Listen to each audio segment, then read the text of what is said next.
Hi, everybody. Welcome back to the Kashmir Exists podcast. My name is Austin, and with me today is my good friend Teyshi. And we are here today to talk about the climate and weather within Kashmir Valley and how that relates to the tourism and to the everyday life of the Kashmiri people. And to just get started here, I want to give a welcome to Teyshi. Teyshi, how are you doing today?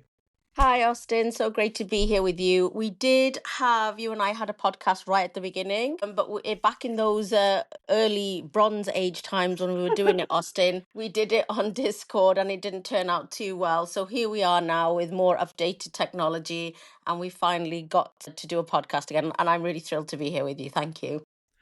No, thank you. I'm so thrilled to be able to guest host this again. So, today, I know that we are going to be diving more into specific natural disasters such as flood and Mm-hmm. earthquakes. There's also a lot of cold temperatures and certain living conditions that the Kashmir people have to live through, Mm-hmm. especially being up in the northern region around the Himalayan Valley, but not near it. And so, hearing from you being Kashmiri and having at least grown up for a time in the valley, I would love to hear firsthand, to start off, what you remember about the weather conditions and how that affected your own experience growing up. Yeah, definitely. So, the spring and the summers and the autumn in Kashmir Valley are, beautiful actually. My memories of it are being there till, I came to the West when I was about 5. And, I would just describe them, the weather as just being absolutely pleasant. Not for no reason is it called paradise on earth. It's just beautiful. And the closest weather that I found to it is actually California. When I've been to California, it's actually very, very similar to that. But of course, in the winter, with Kashmir Valley being at the foothill of the Himalayas, as you mentioned previously, we do experience that heavy snowfall, right? Which mountainous regions, that's what happens. And although the temperatures themselves really are going to -1, -2, -3, -4, maybe, which that isn't really that cold when you think about it. Because, even when I'm in the UK, we can go up to -10 quite easily in the winter, right? But I think the Right. difference here is the terrain, obviously, where that particular land is situated. And what that creates is this perfect conditions for heavy, soft snowfall. So you literally will see over the winter months the feet and feet and feet of heavy snowfall, which has become, a feature of Kashmir Valley in the winters. There are regions like Pahalgam, Sonamurg, Gulmarg, which are the more sort of beauty spots, because obviously the region is a vast region in the sense of where it lies between the mountains, and people are known to go there not only in the summer, but certainly ski enthusiasts will visit those regions in the winter because it has the perfect conditions for skiing. Beautiful, soft snow that it makes it ideal. But yeah, my experiences, being a sort of a young child, let me put the scene for you. It was mad snow outside. Of course, we didn't notice it because kids usually are oblivious. We just know it's fun, right? Right. But it was cold, and so what most households you would see is that the people would be wearing the what I've mentioned before in previous podcasts, a peron, which is that very loose fitting, usually woolen, especially in the winter, woolen material tunic that is it's kind of like an A line. It has loose fitting sleeves. It has sort of a bit like a V neck, circular and then V neck neckline. And what people would usually do is they would huddle with, and crouching, especially before modern times, wearing the peron. That keeps the heat in. And then they would have their ganger. Now, I have to mention that the correct pronunciation of ganger, right? There is another way of saying it, which is Kangri, but this isn't strict Kashmiri. That is a little bit of Urduization. I just wanted to correct that while I had the opportunity on this podcast. One of the things that we're striving to do is to keep the Kashmir language free from the effects of, colonizers, right? So the Right. Kanga is that object, which is that clay pot encased in a woven sort of carrier Just Google Kangr. Most people know what the Kangr looks like because I've talked about it. But within that earthen pot, we have hot coals. And if you were to take that and sit down with your parent, you could put that Kangr underneath the perron while you're crouched down, being very careful, of course. And this is how people were kept warm. Okay. And yeah. And they would even walk around with it in the winter. They would walk around with their kanga. So, yeah, this is my memory of being in the cold weather in Kashmir, seeing family, and I was a young child running around at that point, seeing family members wearing the perron, crouching down, having the kangas to keep them warm. And one of the favorite things at the time that my dad used to do is he would take chicken giblets, such as I know the liver and the heart and stuff like that, the little giblets that are in chickens, and he would toast them over the fireplace, and we would eat them. And we were really delighted by this because this was very exciting. You know, our dad was doing something very, what seemed to us as an amazing thing. And that was also considered a treat, especially in the winters. It's a good source of, as you must know, a sustenance to eat the giblets. Yeah. We just thought that it was absolutely amazing. And again, it was that activity is very much tied to the winter. The actual word for it, I think, is either buzzun or buzzwun. I can't remember because I haven't referred to that in many decades. But the activity of toasting the giblets over the fire is either called buzzun or buzzwun. Some Kashmir person will correct me on that. But buzzwun literally means to burn. Right, to toast over the fire, and that's what the when you eat the giblets toasted over the fire, it's called, or the activity of doing it, buzzwun. So there's my little memory for you. I bet you weren't expecting that. Oh, thank you so much. I love learning like all these little things about like firsthand experience because I think that brings, I mean, we said this in the first episode we ever did, but it brings so much more clarity to the overall story and message that we're ultimately trying to show here, which is that Kashmir Valley exists, that Yeah. it has been veiled for far too long from the world, and it's time that we show the world the beauty of Kashmir. Absolutely, Austin. It often gets overshadowed by not only India, but the other identity of, Pakistani Kashmiris. And Pakistani Kashmiris have a very different background to ethnic Kashmiris from the valley.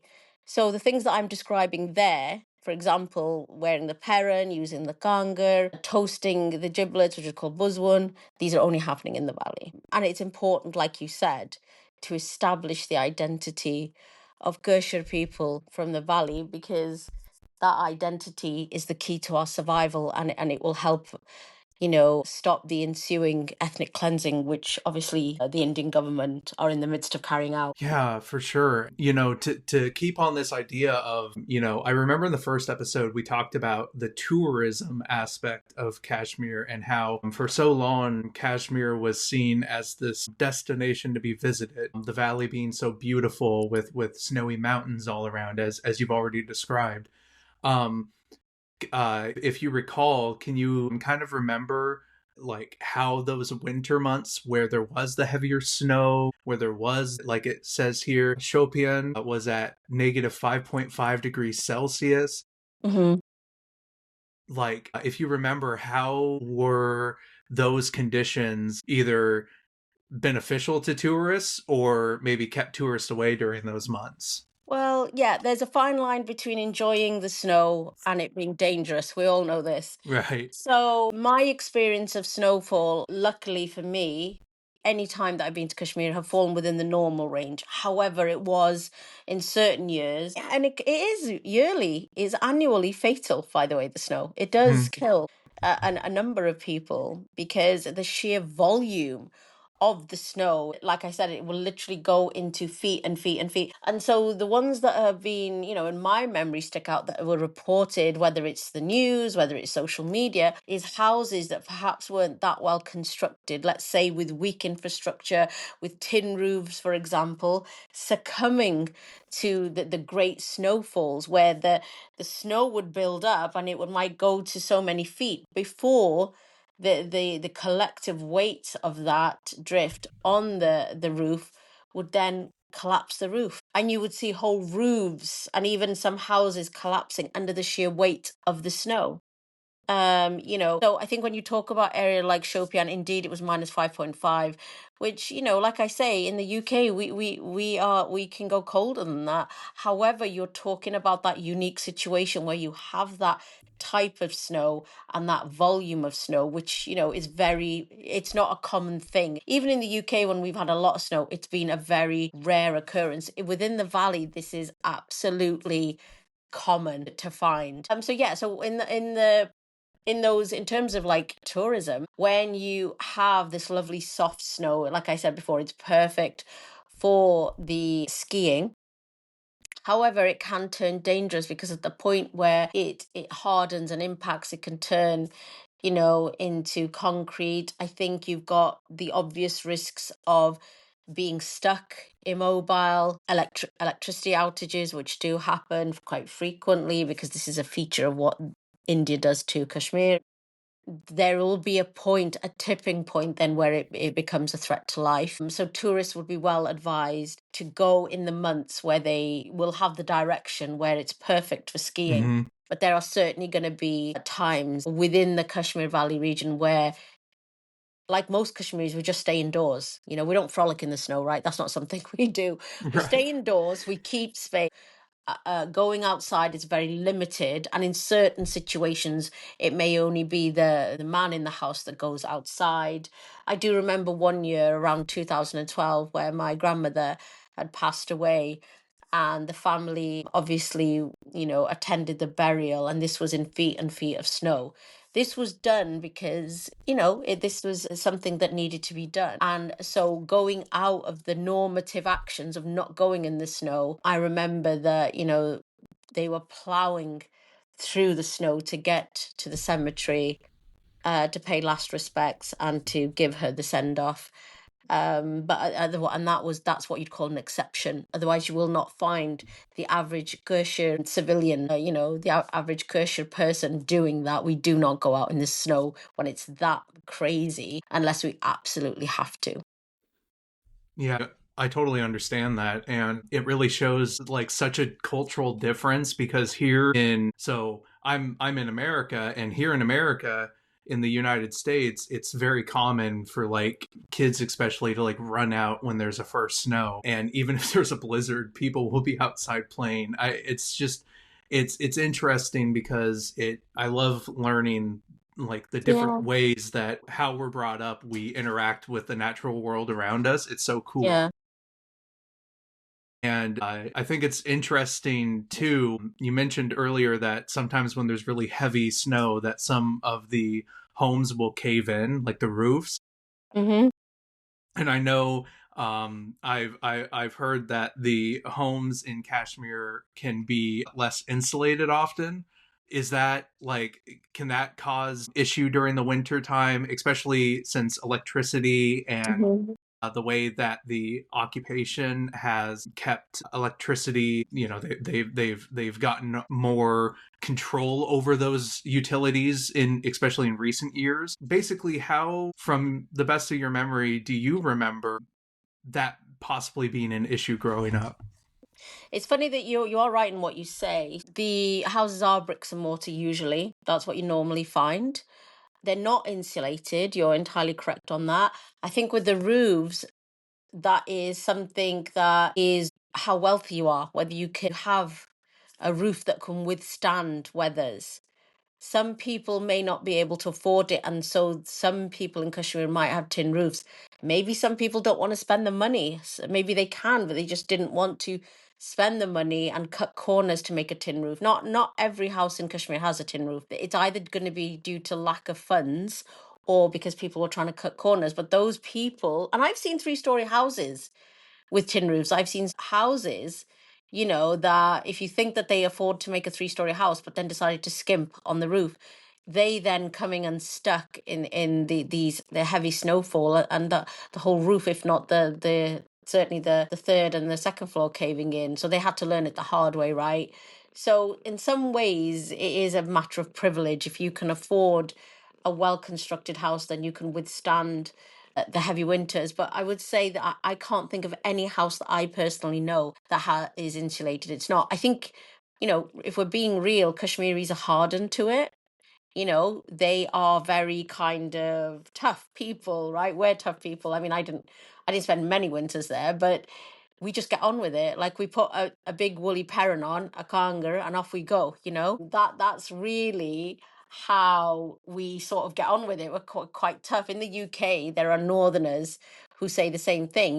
We're northern. When there's crazy cold weather outside, we don't turn the heating on in the UK, because we have heating in the UK.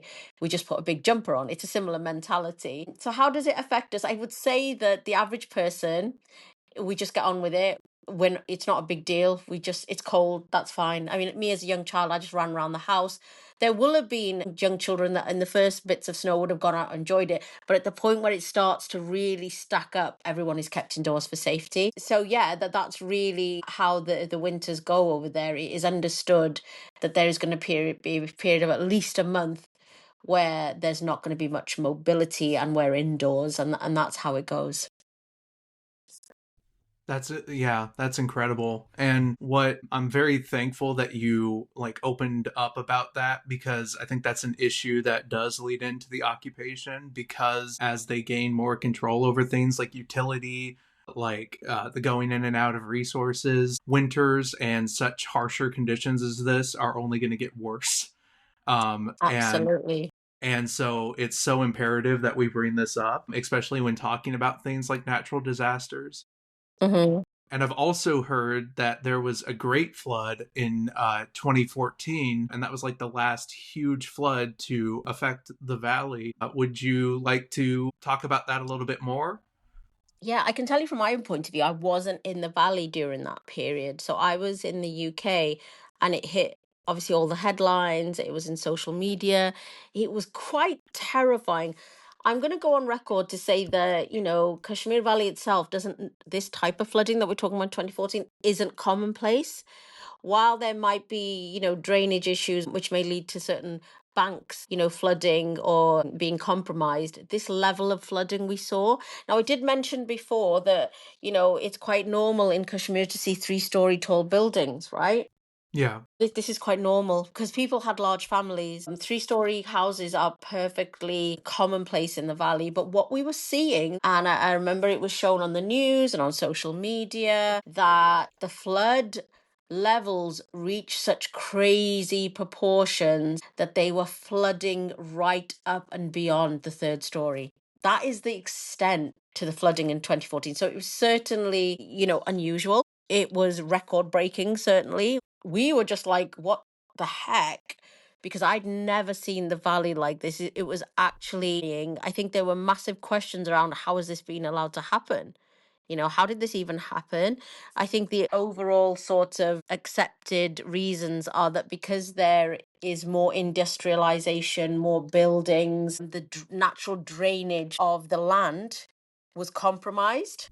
And so, where the buildup of water with the heavy rainfall and the banks of a river flooding would have normally been soaked up by the soil and by land, because of the over kind of building, and whether it was, you could think of it as businesses and building more, you could think of it as tourism, whatever the reason, the natural amount of land that would have soaked up that excessive rainfall and water wasn't there anymore because of the industrialization. And so when you don't have that amount of natural drainage, you are then going to get flood conditions that we saw. That's so interesting. And I would love to unpack that more, whether in this episode or in another episode, because I think that's such a common thing that has happened, especially in recent history, where rapid industrialization of certain places that used to be very natural wonders, natural beauty, a lot more, as you said, agricultural, and not so smoggy, industrialized like so much of the bigger cities in the world have become. Yeah. It's such a fascinating thing to talk about, because and such a devastating thing, because we're seeing all over the world, whether it is in Kashmir Valley or Yeah. just all over the world, we're seeing these uptick in natural disasters, and so much of it, 100%. 100%. Yes. right, and so much of it has to do with this industrialization and this rapid industrialization. Yeah. And I have to say as well, Austin, that I was talking about the summers that I grew up in and went to visit back and forth. Those summers have changed now. If we're Yeah, sort of, if we're hinting at things like climate change, then the summers have definitely gone more humid, hotter, unbearable. That is a change that I have seen in my own lifetime. That is something that's new to the valley in the last couple of decades that wasn't a regular feature. So yes, we are seeing those changes that you speak of. yeah, exactly. I mean, even where I live in the Midwest in America, I grew up seeing like all these different variety of butterflies, beautiful creatures, like so much wildlife. And now like there's barely any insects in the summer. There's like it's so quiet and Mm-hmm. it's sad. And Yeah. to continue on to that, I I've heard too that earthquakes have become increasingly more common in the valley and in that region. And that the largest recent earthquake was in 2005, and it was a 7.6, which is really high up there. If I remember correctly, you were not in the valley then either, but do you remember for any family you still have there, or anything that you've Yeah. like, Yeah, there yeah, has been, yeah, there's always, you're right, because here's the thing. That part of South Asia, those tectonic plates, if I think that's the correct terminology, they are basically, it's where that landmass crashed into. We say crashed, it happened very slowly yeah, into the to Europe's plate, right? And so you because and where you have those plates at that junction, you will regularly have things like whether it's earthquakes, tremors, what have you, aftershocks, and all the rest of it. I wasn't in Kashmir in 2005 exactly, and but this is very much something that is regular. However, I was in Kashmir one summer where there was an earthquake, and the Kashmiris themselves are very used to it. So I was sitting in the lounge. I was sitting on a big armchair, and it was next to a window, and it's the armchair started swaying, literally swaying, oh, swinging whoa, right to left as if I was being rocked. Now immediately I started shouting at my uncle, who was a bit of a prankster, stop messing about. So I thought he was outside the window, reached his arms in, and lifted the chair up and had started, swinging the chair. right, I went to immediately kind of tell my uncle off, was always playing tricks on me. And when I turned round, there was nobody there. And when I happened to look in the room, the whole room was swaying. And it just dawned on me, my God, that the earth's moving. And this turned out to be some kind of aftershock or tremor from some the center point of the actual earthquake, which was some other place, which I don't know where it was. We do know that the Pakistan side have a lot of earthquakes and floods, by the way. We should also mention that they routinely have more floods than Kashmir Valley, and floods that have been known in Pakistan to kill 80,000 people, right? They have them right. immensely. So there are times that even in Kashmir Valley, we're going to have our own earthquakes. There are going to be time where we're feeling tremors and aftershocks from things that are happening in neighboring places. But that in that situation, that wasn't a full on earthquake. That was literally an aftershock. But I can tell you that I was swaying from right to left as a pendulum, and it was significant. So if we take that as some kind of reference point, you can imagine when a full on earthquake is going on, as of course there's earthquakes happening all over the world, that we see a lot of damage happening, we see a loss of life, injury. But yeah, Kashmir being where it is situationally in the junction between the land above that tectonic plate of Eurasia, or whatever the exact words are, and of course the South Asian plate, things like earthquakes are very, very common there, yeah. And people are used to it because when I was at home, people were like, oh, yeah, it's just an aftershock. While I was being completely stressed out by it, my family were completely oblivious. Oh, they were like, yeah, this is just normal. Oh wow. And that's so interesting because I know and I've known for a long time about the earthquake activity in a lot of Eurasia in a lot of even the Indian subcontinent. I know that Hmm. like Japan has a whole bunch of earthquakes around it. So Hmm. really all of Asia is just like earthquake central in so many And we ways. can expect it to get worse, right? As we were Right. mentioning, along with the weather, along with floods, we can expect these. We can expect these to get worse as well. Exactly. And the I would say the natural disasters in my area are like tornadoes and high wind and Yeah. things like that, but we really only have a few tectonic plates like the San Andreas Fault and those.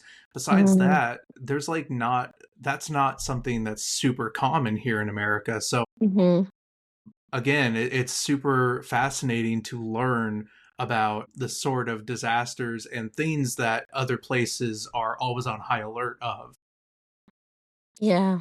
And kind of on that same subject and topic, what are some, like, you already explained a few, but what are some, like, what would you say are some of your top experiences involving like weather or like the natural beauty of Kashmir Yeah. Valley, I and have a what lot. are some of your I'm like so excited. bad? I'm Yeah. interrupting you because I actually do have a lot.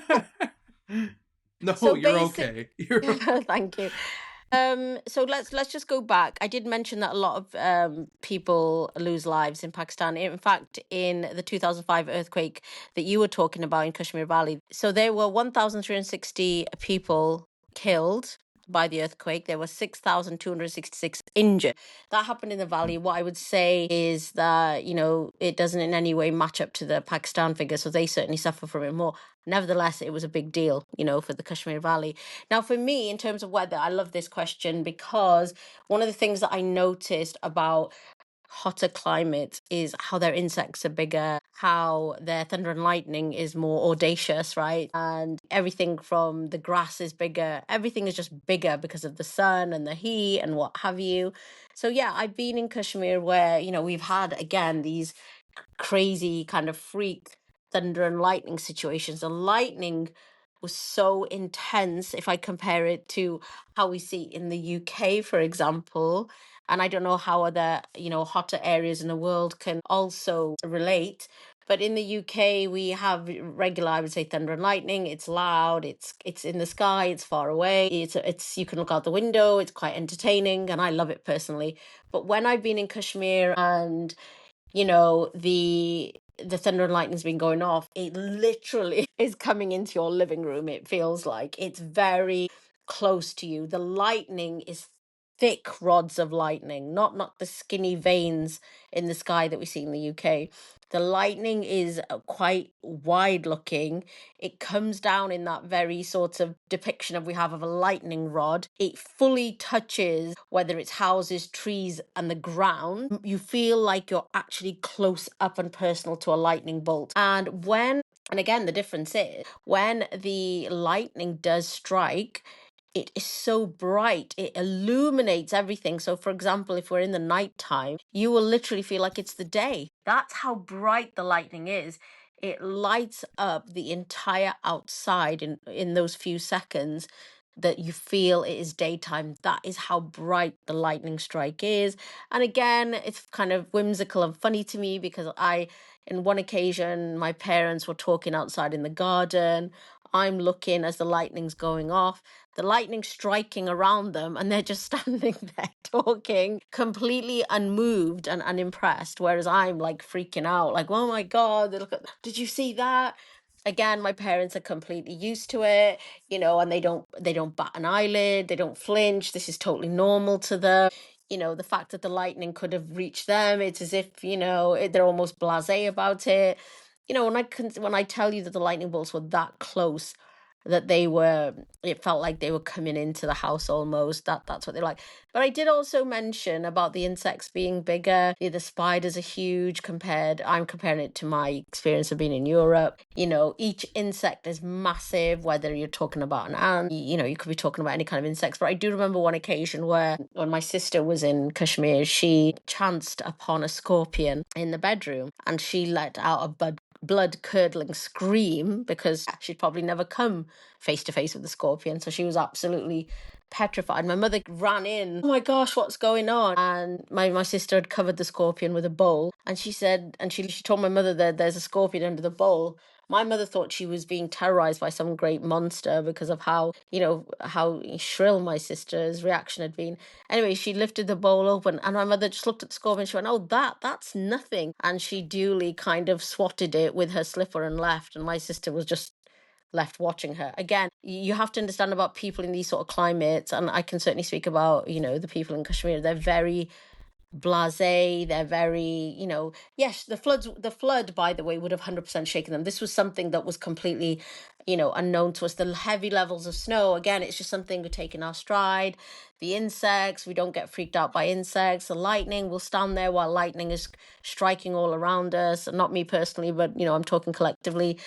This is the stamp of the Kashmiri. We're used to these hot summers and these very heavy snowfall winters, and we just take it in our stride. And again, that leads to your point of why aren't the houses insulated, because we just we just take it, right? We're just very, it's cool, it's snowing, that's fine, we just get on with it.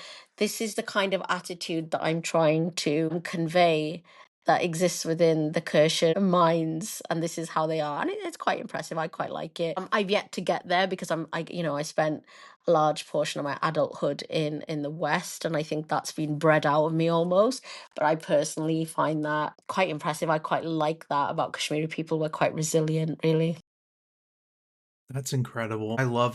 That's what I love so much about the people of Kashmir and so many other people that have been under an oppressive system of colonialism, oppression. That so many of them find resilience, and you find the most resilient and the most kind-hearted people among them.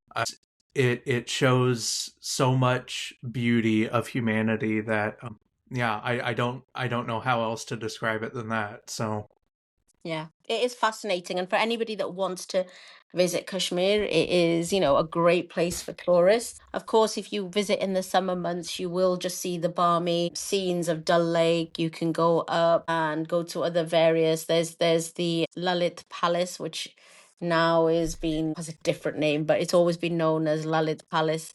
There are various different places that you can visit that will give you. There's Nishad Bagh. There's a lot of very famous Bari Mahal. My favorite, the Hari Parbat, which is the fort I always looked out of my window as a child, and I was obsessed with it being a castle, and there was a princess in there, and I was absolutely obsessed by these. If you imagine that you grow up looking out the window and seeing a castle, and in your mind there's a fairy princess in there, that these are very magical ways to kind of grow up. So, certainly as people who want to visit there as tourists, you can get a slice of that feeling. That's what you'll have in the summer. More in the autumn months, you'll see the cooler seasons, but then there's the beauty of fall weather, the orange leaves, the chinar tree. When you see Kashmiris with the orange leaf emoji, which normally for at least Americans is associated with Canada, we have that in Kashmir as symbolism. It's the chinar tree, which is very famous and indigenous to Kashmir in that way. You will see a lot of the orange and yellows of autumn. It's beautiful. And of course, in the winter for tourists, great one for enthusiasts of skiing and all kinds of snow sports. It's a great place to visit. I'll be honest, if I could live there full time, I would. That's how strongly I feel about it. I would encourage everyone to visit Kashmir, not only for the reasons that we've mentioned, geopolitically, the crisis it's going through, the occupation, to support it and support the locals, to support their economy, but also because you have to remember something about Kashmir Valley. It's world famous.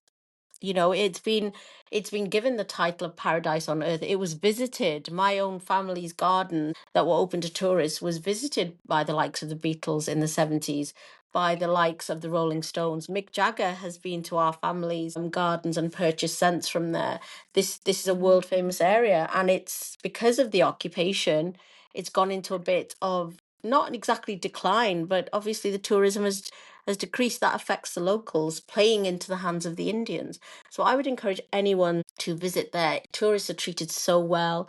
Kashmiris are very welcoming to everybody. They're very hospitable. Definitely take a ride on Dull Lake, in a shikara, and stay in a houseboat. You will love it. You will enjoy the weather, the scenes of the mountains, the lakes, whether you go in spring, summer, autumn.